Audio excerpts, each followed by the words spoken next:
What's going on, YouTube? We are back again with another live stream, second one this week, and I'm excited to be here with y'all. So, as you get a chance to come on in, make sure y'all go ahead and hit that like button for your boy. You You see me know, on live? you see me on live, man. I'm excited to be back, and today we got a really interesting topic. We're gonna be talking about a few different things. So, the first topic we're gonna be talking about is, are coding boot camps dead? Because I think that there's a lot of hype still around coding boot camps. A lot more people want to get into them, and they're growing a lot. And the number of people going to coding boot camps is growing. So we got a couple articles we're going to look at and just kind of reflect on, like I said, my last maybe 5 years since attending coding boot camp, and just kind of where we see the market going. Some thoughts I have about how software development as a career has changed a bit in that 5 years, and how coding boot camps have changed a bit in the trajectory of that.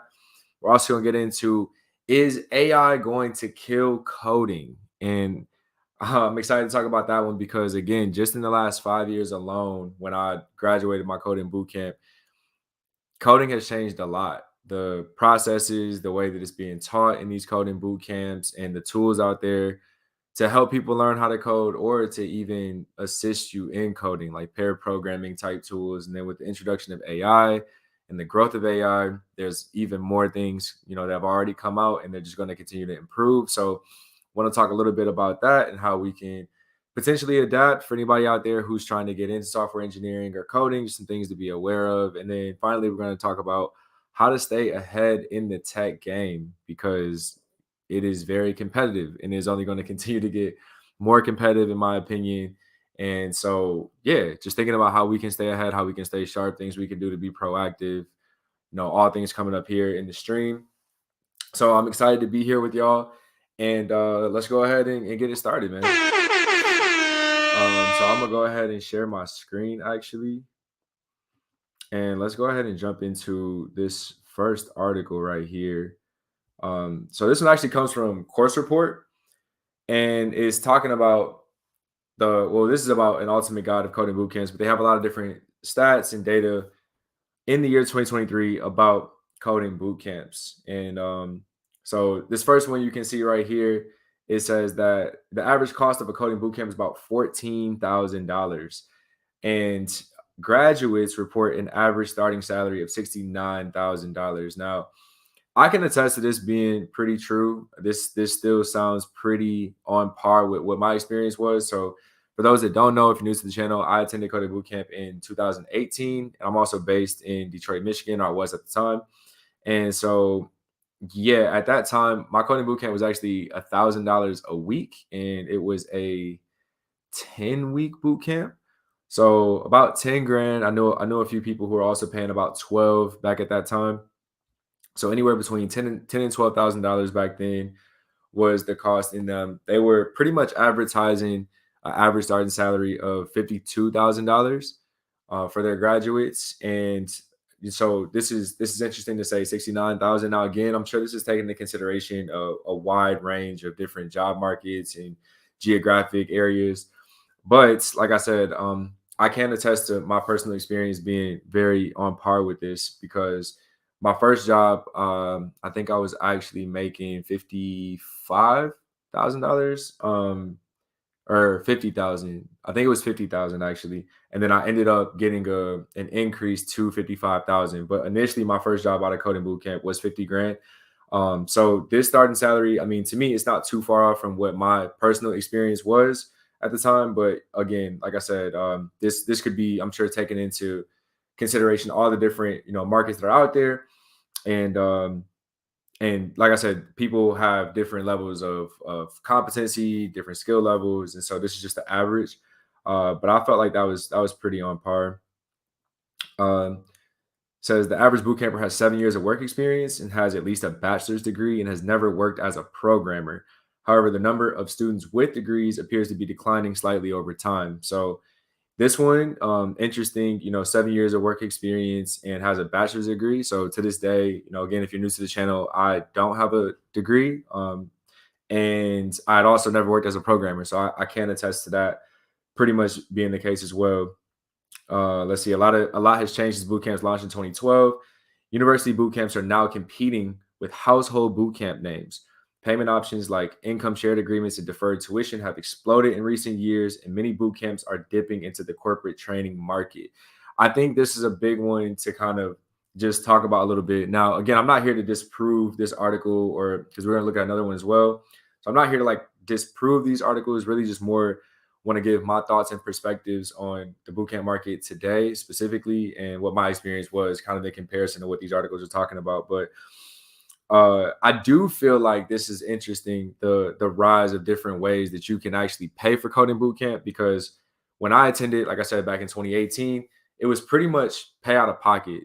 This was still a very unproven learning model, and there wasn't a lot of people really giving you any sort of tuition assistance or loans. And if you were getting a loan, it was going to be like a personal loan that you were going to take out, which I feel like a lot of people either probably struggled to get, or again, there's probably a reason why they weren't interested in getting those loans, right? They might have had previous student loans, or just it might not have been as affordable for them versus paying out of pocket. So again, there's been a huge rise in different ways you can pay for coding boot camps. We're gonna get into that a little bit further down in this article, but you can look at that one of two ways. You can look at it as it's becoming more accessible to people through financing and different payment options, or you can look at it as the market is kind of getting saturated now and it's become a little bit more proven of a learning model. And so with that, now other companies, especially finance companies, are looking for ways to kind of get a piece of the pie and dip their hands in the students' pockets and charge you some interest and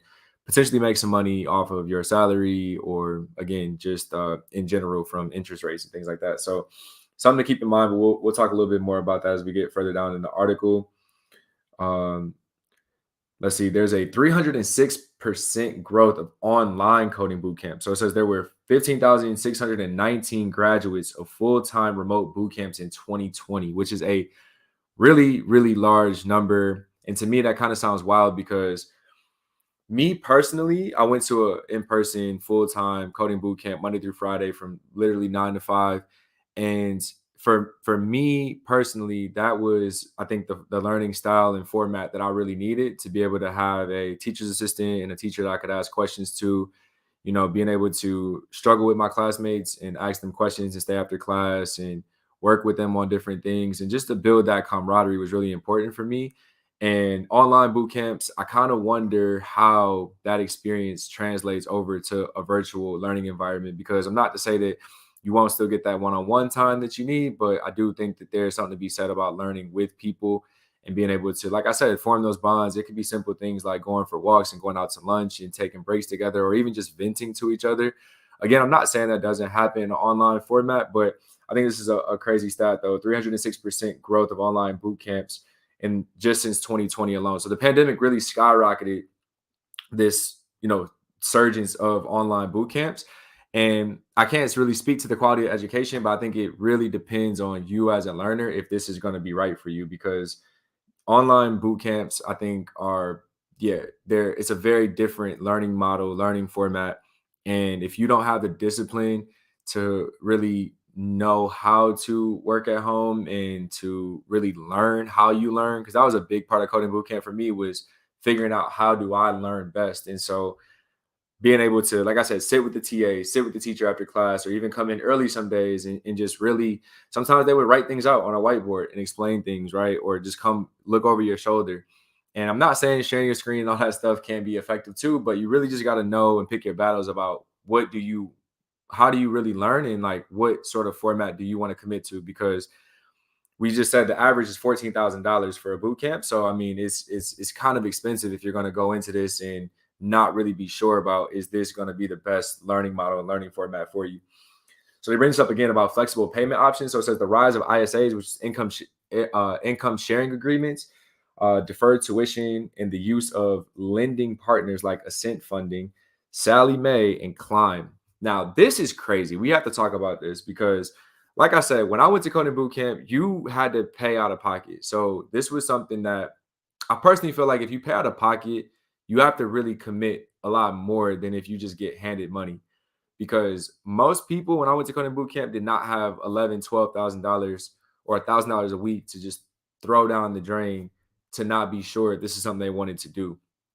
So the people who actually were paying out of pocket were really committed to the process.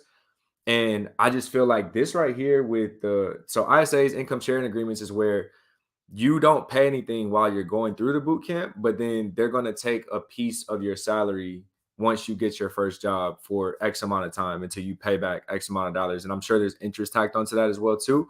So if you go in making 50,000 like I did originally, but you're paying, 10%, 15% of your income directly to the boot camp, I mean, that's just something to really think about. Is that something you really want to do?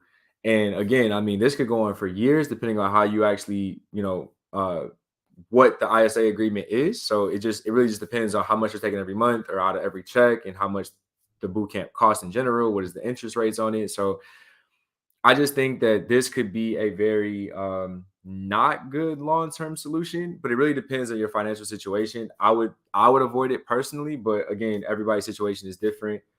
The other option, deferred tuition, is a little bit different because with deferred tuition, they don't actually, charge you any money up front, and they just charge you a fixed rate after boot camp. So you're still going to be paying money after you get a job, but it's really more of just a fixed rate payment as opposed to committing a certain amount of your salary back to the boot camp, right? So um again, that just depends on what works best for you.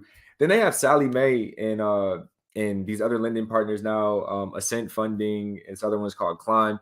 So that is crazy because now you can get FAFSA to go to coding boot camp. And I think that was part of the lure of coding boot camp before, was that this was a different type of learning model than traditional college. That this was a very different experimental learning style format, and because of that, you didn't qualify, or it didn't qualify for FAFSA. Now that it's been proven over a few years and they've introduced FAFSA, I think that says a lot about where the market is going, how commercialized coding boot camps are becoming. And I think it's going to say a lot about the quality of education that people are getting. Because when I was going to coding boot camp again in 2018, these boot camps were still very selective about the people they were letting into their programs. And in 2017, I actually did not get into my coding boot camp because I didn't pass whatever qualification checks they were kind of looking for in their students at the time. But they had an incentive to make sure that each student was really ready, both mentally, intellectually, emotionally, to undertake a challenge like coding boot camp, because they wanted to make sure that they had very high graduation rates and high job placement rates. So they didn't want to take a chance on admitting people into the boot camp that they felt like wouldn't make it through, or they were going to drop off. So personally, I feel like FAFSA being introduced to coding boot camps just says a lot about, now there's a financial incentive for people to just push you through boot camp, to admit as many people as they want without really qualifying these people to see if this is something that would probably be right for them. Are they capable of doing this? Now they're getting guaranteed money from FAFSA. And again, it's no different than the regular college scenario now. Maybe it costs less, but it's the same scenario that you're going to end up stuck with a student loan. And I just think that's something to really think about as you consider going through coding boot camps. So let's see what else we got in this article right here. They talk about the learning models a bit. So full-time boot camps, remote boot camps, self-paced online, career focused. That's a big one that's come up a lot. I think when I went to coding boot camp in 2018, there was a big emphasis on coding. And that was specifically pretty much what people were going to coding boot camp for. So they were learning front end, back end, and it just depended on what language you wanted to learn or what stack they were teaching. But everybody was pretty much going to coding boot camp to learn either front end or back end coding. Now you have a lot of different boot camps in all different types of things, from product management, data analyst, cybersecurity. So there's all these different career focused, specific career track coding boot camps. And I haven't gone through those, obviously, but just if you know exactly what you want to do or what role you want, that might be useful for you to go to a specific career focused boot camp. But again, they're called coding boot camps for a reason. When they first started, this was about filling all the empty seats of software engineers that were needed out in the industry. And now, like I said, they have a lot of different paths that you can take: QA boot camps, like I said, cybersecurity boot camps, DevOps boot camps, project management boot camps.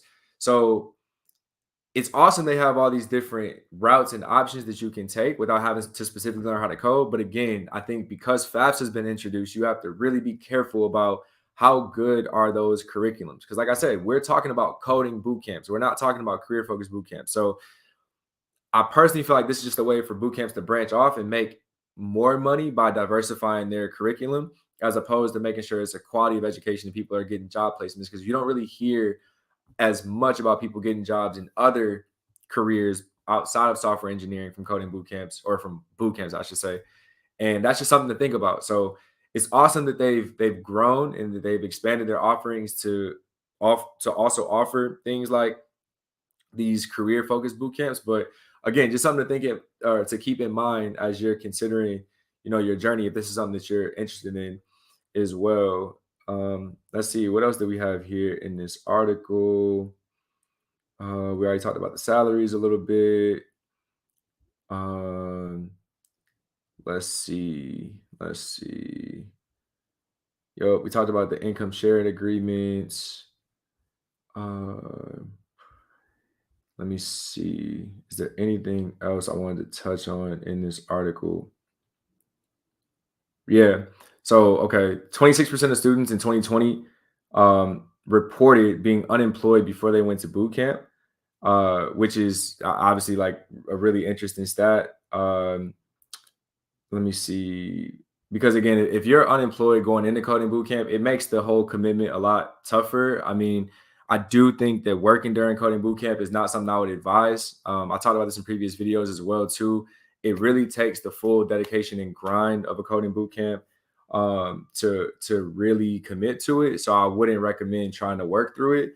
So I think that's interesting. Is that the 26% of people were actually unemployed before they went to coding boot camp, because that means quite a bit of people actually had a job while they were going through boot camp as well. Um, so this is interesting. It says average salaries for in-person boot camp alumni were almost identical to salaries for boot camp grads who learned online, about $69,000. So again, I haven't taken the online boot camp, but the stats look like the in salary ended up being very similar, which is a good thing. Um, Let me see. There was something else I wanted to touch on in this article. Yeah, okay. So traditional for-profit universities are acquiring boot camps. So that's what I was going to say. So actually, the boot camp that I went to, it also got acquired here recently, and and I think that's something that was really interesting to me, because it goes to show you that the model works.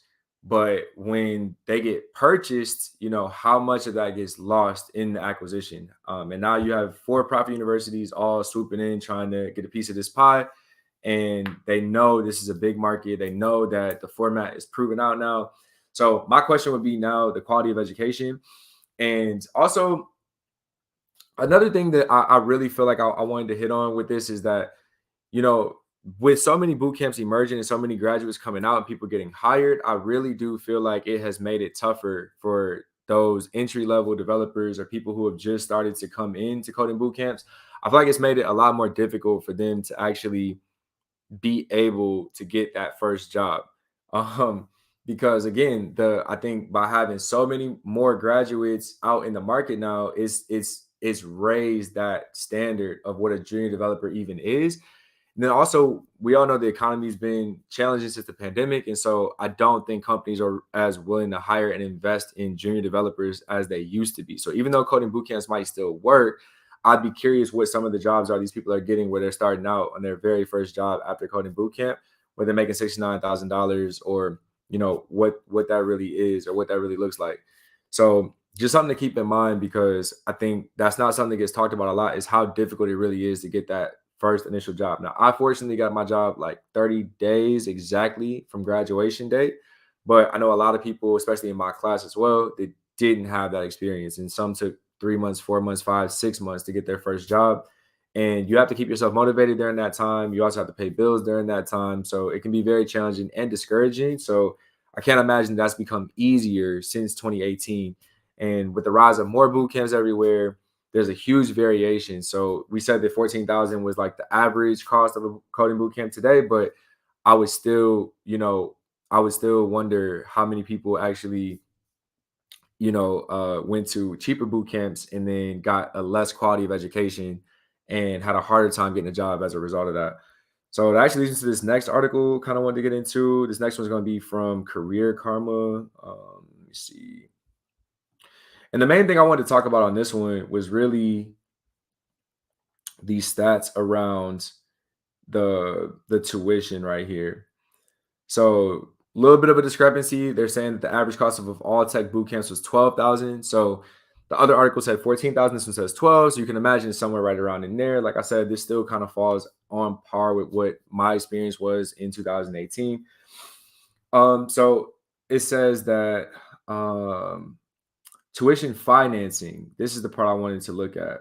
So 61% of boot camps had some sort of private student loans offered through preferred partners. All right, y'all, 61% of these boot camps have some sort of lending partners today.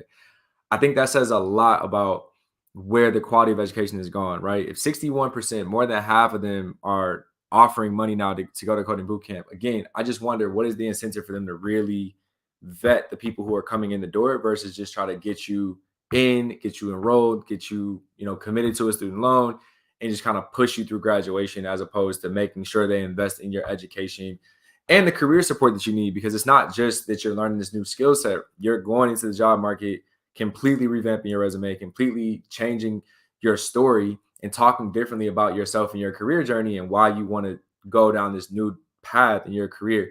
So I would really question, with 61% of them offering some sort of financial assistance now, I would just question the motive behind that. You also have 52% of coding boot camps offering payment plans or installment plans. 43% are offering scholarships, and 30% are offering deferred tuition plans. So again, there's a lot, and it even says 23% are offering those income shared agreements we talked about, where they're going to take a piece of your salary down the road. So again, it might sound like a win in the short term, where you don't have to pay anything. You can go to the boot camp and kind of just focus on learning.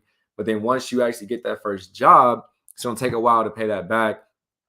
And again, it's just a matter of what your financial situation is and how committed you are to the program, if that sounds good to you. But just something to really think about, going forward into the future of boot camp. So that's kind of it on that topic, y'all.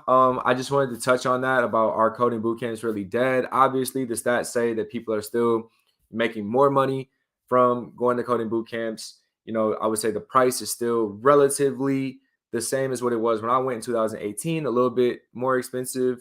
Of course, it's going to depend on what market you're in, what coding boot camp you go to, and things like that. But it's still more affordable than a college education. But with the rise of so many coding boot camps in the last, 5 years that I've seen, I would just be very critical about, what exactly your goals are and how you plan on pursuing and reaching those goals when you get into the job market, because there's so many boot camps out here now that they're kind of a dime a dozen. And a lot of people go on to coding boot camps. The job market has been saturated with junior developers, and it's not always the most prestigious thing to have on your resume that you're a junior developer who only went to a coding boot camp these days. I think back in 2018 or prior 2015, when these really were just starting to come up, that was a very big deal because it showed how motivated you were to learn something, do something different. And now I think that there's been enough time for us to see the outcome. Some developers go on and have become senior developers now and things like that. But there's been a lot of junior developers as well who kind of gave boot camps a bad name in the job market. And so, again, I think it's just going to make the competition more challenging for people who are just now getting into coding boot camp. So that's just something to keep in mind. All right. Next topic, moving on, y'all. Will AI kill coding? Will AI kill coding? And I think the funny thing about this, the short answer is like no, of course. And I've been talking about AI a lot with different people, and I think it's really going to depend on where you work, what your job is, and how you really embrace AI in general. Do I think some jobs will get ultimately replaced? Sure, eventually. I don't think it's happening right this second, but there will be, of course, more competition for jobs, and I do think that AI isn't going to really be an option for a lot of people who want to be in the workforce in the next 3 to 5 years. I think it's going to just become a part of our daily lives. You probably have already seen a lot of different apps and services and tools that you use. A lot of them have been introducing AI tools in the last 12 months, probably even sooner than that. And that's going to continue to just keep happening, keep happening. And there's so many tools popping up every day that we can't even keep up with. So there's actually a couple I want to go over right now with y'all related to coding, just so we can kind of get an idea of where this is even going in the near future right here. So let's go ahead and bring this up for those that haven't seen it already. So this is GitHub Copilot. And, let me see, where's the video here? Oh, I skipped. I went to the wrong one. That was the next one I'm gonna show you. That was GPT Copilot. But let me get to actually GitHub Copilot, which is this one right here. GitHub Copilot. Yeah, so GitHub Copilot, y'all. Now, this is just an example, one example, very popular one of where AI is headed with software engineering. So this one's put out obviously by GitHub. So of course it's going to be one of the more well-known AI tools for software engineering.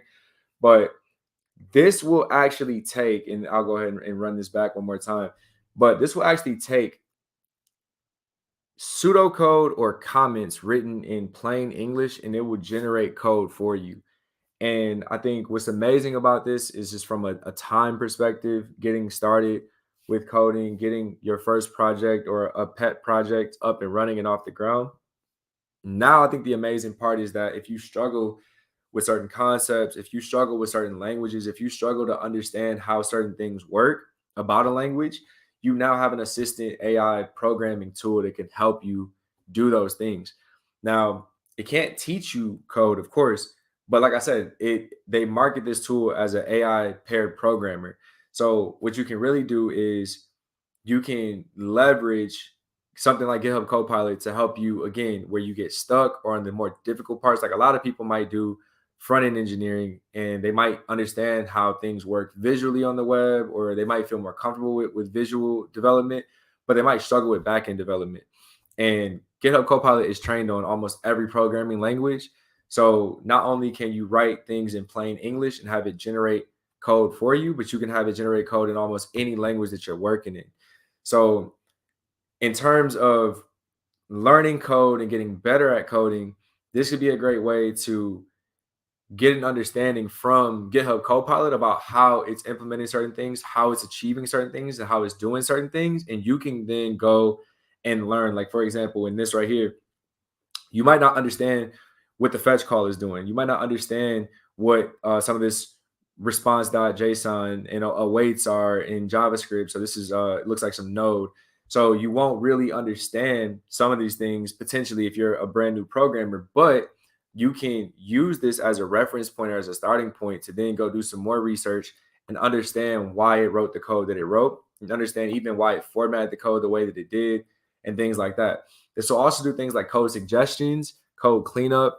It'll even refactor code for you. So if you don't like the way something was coded, or if you are a more experienced programmer, because again, this is not just a tool for brand new developers or brand new junior devs who are just learning how to code. This can be used for programmers who are senior level or who have just been in the industry for many, many years.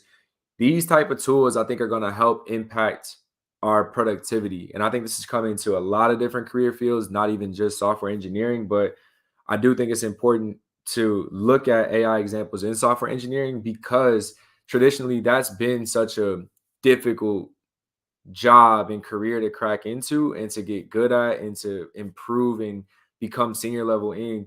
And with these type of tools now, I think that productivity is going to go through the roof for people who know how to actually implement and use these tools effectively. So it's not going to write all the code for you, right? It's not going to be able to do all the human thinking and all the business logic and reasoning that a human still needs to do. You still have to be able to articulate to the code how it works. And then also when you're working in a bigger code base, there's also going to be important to be able to understand context about things that are already happening in your code base and what sort of dependencies or potential vulnerabilities you're introducing with code like this. So lots of things to keep in mind. But If you're doing something like a hackathon or you're doing pet projects on the side, I think this is an incredible tool for that. And there's also other extensions, like there's VS Code extensions as well for GitHub Copilot, where it can actually be context aware of the rest of your code base. And it can also make changes, suggestions, and improvements based on what it sees in other areas of your code base. So these tools are just getting incredibly, incredibly powerful. And we're only at the beginning of this. So do I think that a tool like this is going to actually kill programmers or replace them? Absolutely not. But I think that it is going to be a game changer for developers who know how to leverage tools like this and actually be more productive, be more efficient. And I think they can write a lot more code. There's a stat somewhere, I don't have it pulled up right now, but something like developers who are using GitHub Copilot today are like 2 times more efficient and productive than developers that don't. And you'll see in a second that we're going to look at another tool that potentially could be even more of a productivity enhancer than something like a GitHub Copilot. So this is just one example of AI tools that are coming out that really can change the game in terms of the barrier of entry getting into code, how difficult it is to learn how to code, and then just how sustainable it is to even just become a software engineer or to learn how to do these things. So really, really important tools. Like I said, I mean, this is just a few of them. So looking at these things, looking these things up and really going through and keeping yourself aware of the trends, what's happening, what is going on. I think that is going to be a really huge part going into the future for anybody who works in tech and also any other industry for the most part. It could be marketing, it could be sales, it could be you could be a writer, and AI is impacting all of us. I work in product at the moment, and you can find AI use cases and tools that impacts all these different jobs and career fields almost equally. So that was just one of them with GitHub Copilot. And let's take one more look at another tool called GPT Copilot, which is right here. Now, I wanted to show this one because this is pretty wild right here. Don't know how well you'll be able to see it, but this is actually going to write code and create applications for you based on requirements that you wrote in plain English. Now, very similar to GitHub Copilot, but you can think of GitHub Copilot as more or less writing snippets for you, whereas this GPT Copilot will actually write. Oh, okay, that's just the end of the video. So this will actually write whole applications for you, and you can even have it rewrite things and improve on things. And you're doing it just like you would use something like a Chat GPT, hence the name GPT Copilot. So, I mean, honestly, I think this is a huge game changer. I think I read somewhere that developers who use this tool are about 10 to 20 times more productive than developers that just use GitHub Copilot or who don't use anything at all. So again, I mean, look at this. This says it can review pull requests. Let's see. It can answer questions about documentation. Let's see, what else do we have in here? Uh, Says we are bringing a chat interface to the editor that's focused on developer scenarios and natively integrates with VS Code and Visual Studio, which is, if you don't know, a very, very popular, if not one of the most popular IDEs for developers, Visual Studio Code and Visual Studio. This does far more than suggest code. GitHub Copilot Chat is not just a chat window. It recognizes what code a developer has typed, what error messages are shown, and is deeply embedded into the IDE. A developer can get in-depth analysis and explanations of what code blocks are intended to do, generate unit tests, and even get proposed fixes to bugs. Man, I'm telling you right now, like, that is powerful. If you've never had to, write unit tests, or if you've never had to bang your head against the computer for some hours to try to figure out what a certain error means, man, this is like, I can't even explain how helpful, how useful something like this really could be potentially. There's so many different use cases, and I wish this existed when I was first learning how to code, but it's exciting because coding doesn't have to be so time consuming, so like brain power consuming. Tools like this are going to really allow people to focus on building better products, in my opinion, because you don't have to spend so much time in the technical details and technical implementations. Now, of course, anytime you get to scaling an application, especially to like enterprise levels and things like that, of course, you're going to have to consider a lot of different things that I'm sure these tools probably aren't great at right now. And you will still need to have a technical mind and know how the tooling works, know how code works, and just be able to assist these tools or even correct things and add your own code when necessary. But I just can't explain and express enough how powerful tools like this are going to be in helping increase productivity and save time. And again, make coding more fun, in my personal opinion, because coding has always been about, to me, building things, right? And bringing ideas to life that people can interact with, people can use, and really improving people's lives. And so when you have tools like this, it lowers the barrier of entry for the people who can actually get out there and put their idea into the market, into the real world, and really help improve people's lives, solve problems.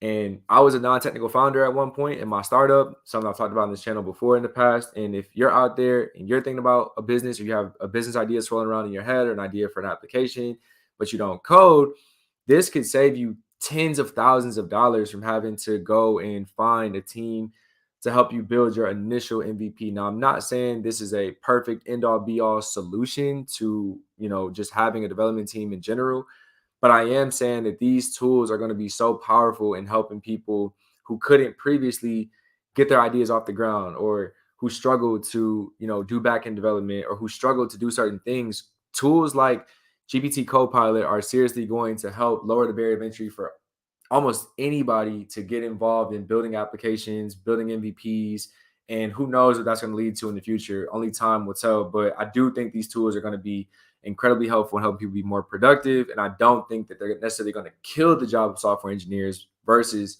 make the job more efficient and help other people, get into that world, and help them actually build things and put tools out there that people can use. So that's just a little bit right there on a few different AI tools that I think are going to impact the software development industry, or at least the career field. But again, I don't think anything is going to necessarily replace it right away. But these are things to definitely be aware of. These are some really big tools. Like I said, these are both from GitHub. And so I just want y'all to, do your own research, find more tools. I know there's more out there. There's a ton of tools out there now, AI tools for software engineering. But overall, on this point, I think the AI is going to really just help people do their jobs more efficiently if they embrace the AI equipment and the AI tools, versus completely wipe us out, at least for the time being. So that's just something to keep in mind. So that brings us to the end of that segment on will AI kill coding? And I think it's a good segue into just how do we stay ahead in the tech game. And I think that the short answer really is experience. I mean, that's always kind of been the name of the game, especially when I was first getting into coding bootcamp as well too. You have so many resources at your fingertips on YouTube, Udemy, all these different courses. You have Google certificates. You've got all types of certificates and courses online. But innovation, creativity, and real drive to learn and to do things is never going to go away. And I think that it's important that you really push yourself, especially with all these tools like the ones we just talked about. If you just joined, or if you weren't here a second ago, GitHub Copilot, GPT Copilot, all these different types of tools are now at your disposal, where there's no excuse to just think small. I know that a to-do list used to be a really big deal. Like, oh yeah, the first thing you should make is a to-do list, or some simple kind of like cash register application or something like that. But with these sort of AI tools coming out now, it should really inspire you and push you to learn and grow and build bigger, better things, right? Like reach higher. Think about things that you never would have thought about before, because it would have been too complicated to build, or you wouldn't have really understood even where to start with something like that. Now you have AI tools that can help empower you to go try to build those things. You don't have to spend hours, weeks, months of your life banging your head against the wall. You can literally generate code snippets for different parts of your application and figure out if it doesn't work, why. And you can spend that time trying to connect the pieces to make it work, versus not knowing how to do it and just struggling and trying to take YouTube courses or Udemy courses and just building the things that you've already seen people build. Because again, that's a dime a dozen. The amount of people who can just go take a Udemy course, or who have a bunch of repos on their GitHub of Udemy courses that they've just followed along and they've just coded along with what the instructor told them to do. That time has gone, in my opinion, personally. So what you want to do now is really push yourself and figure out how you can use these tools and use the knowledge and learning resources at your fingertips to really build more engaging and more honestly challenging projects that can really speak to your level of creativity, ambition, your business acumen. All those things come out, your design skills, all these things come out in the pet product, or I'm sorry, pet projects that you build in your free time when you're trying to get a job. And so staying ahead in tech, and I mean, that's software engineering related, but even for people, like I said, if you're getting a product, like for me personally, running my own startup for about 5 years, I didn't even realize I was wearing a product hat for 5 years as well too. So that became a big part of my story as I was trying to get jobs and things like that because I had the real world experience. I didn't sit down and take a course on product management or anything. I didn't even know I was doing product management because I was so deep in trying to run my startup and trying to build a product that I didn't even understand how many skills I was gaining because these are all things that just naturally come up when you have to do real world things.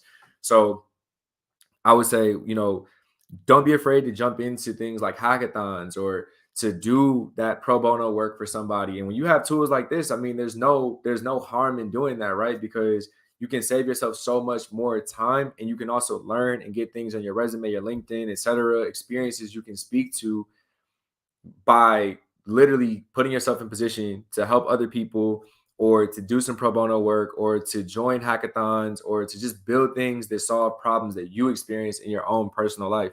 And there, like I said, there's just so many ways to go about it. But whatever role you're trying to get into in tech, or if you're trying to advance your career in tech, experience is going to always outwin every other sort of avenue or shortcut that people are trying to take in the industry. And that's how you're going to really be able to keep yourself ahead. So I personally don't fear these AI tools coming out. I think that it's really going to open up possibilities for us to all do more and empower ourselves to be able to do more with less resources. Things used to require an entire team.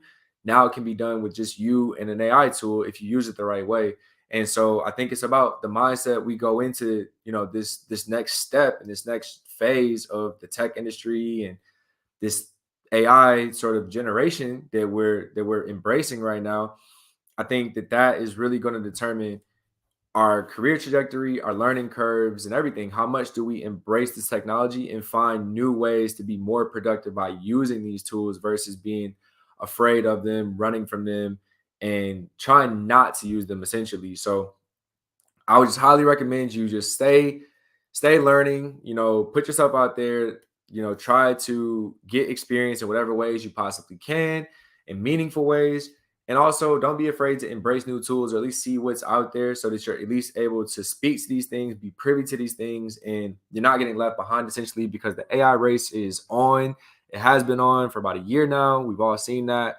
There was AI before, but in the last 12 months, it's really exploded into what we've seen today, all the different tools that keep coming up now that we see just popping up everywhere. And so with that being said, I just want to highly encourage y'all to, again, go with it. Don't go against the grain, but, really try to embrace it and figure out how you can start to use these things to improve your learning curve and also just be more productive and more efficient at whatever it is you do and whatever you specialize in.